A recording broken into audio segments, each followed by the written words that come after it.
Hello friends, welcome to my channel. இன்றைக்கி நம்ம வீடியோவில் சிம்பிளான ஒரு ரெசிபி தாங்க பார்க்க போகிறோம். வீடியோ ஃபுல்லும் பாருங்கள். பிடிச்சிருந்தா என் சேனலுக்கு ஒரு லைக் கொடுங்க.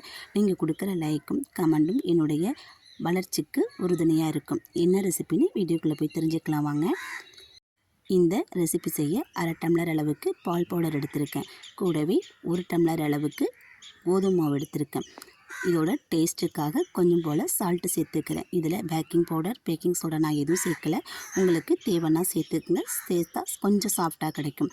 இது கூட 1 ஸ்பூன் அளவுக்கு நெய் சேர்த்துக்கிறேன். நெய் சேர்த்து நம்ம நல்லா கிளறி விட்டுக்கலாம். கிளறின மாவில் கொஞ்சம் போல் மிதமான சூட்டில் உள்ள தண்ணி சேர்த்து சப்பாத்தி மாவு பதத்துக்கு நல்லா சாஃப்டாக பிசைஞ்சு எடுத்துக்கலாம்.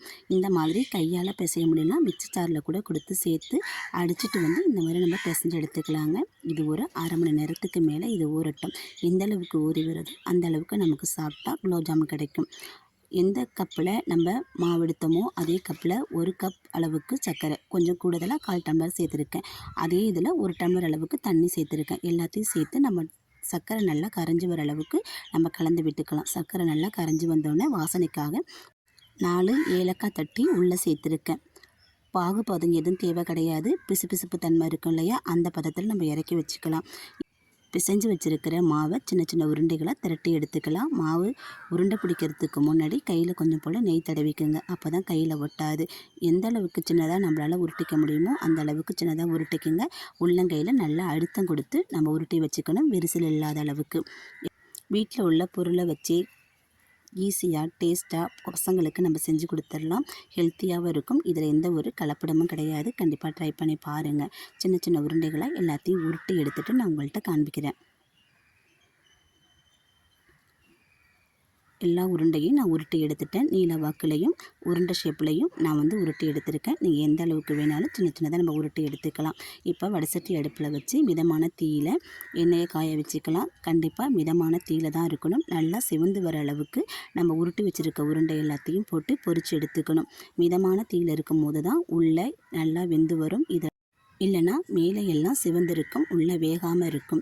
மிதமான தீயில வச்சு நம்ம நல்லா செவர விட்டு இதை பொரித்து எடுத்துக்கலாம். 2 பக்கமும் திருப்பி போட்டு நம்ம இதை வேக வச்சு எடுத்துக்கலாம் மிதமான தீயிலேயே.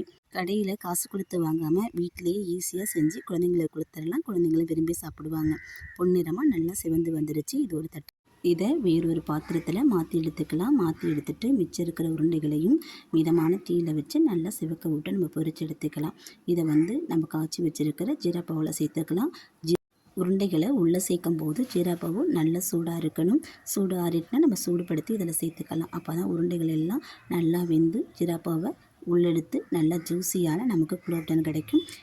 எல்லா உருண்டைகளையும் இப்போ இதில் சேர்த்தாச்சு. சேர்த்துட்டு ஒரு 1 ஹவருக்கு நம்ம அப்படியே ஒரு பிளேட் போட்டு மூடி வச்சிடலாம். அப்படியே ஊறி வரட்டும். ஊறி வந்ததுக்கப்புறம் சூப்பரான ஜூஸியான நமக்கு குலோப் ஜாமுன் கிடச்சிருச்சு. நான் இதில் சோடாப்பூ, பேக்கிங் பவுடர் எதுவுமே சேர்க்கலை. நீங்கள் தேவைன்னா சேர்த்து செய்யுங்க, இன்னும் கொஞ்சம் சாஃப்டாக இருக்கும். குழந்தைகள் சாப்பிட்றதுனால நான் இதில் எதுவும் சேர்த்துக்கல. வீடியோ பிடிச்சா லைக் பண்ணுங்கள், சேனலை சப்ஸ்கிரைப் பண்ணுங்கள். தேங்க்யூ.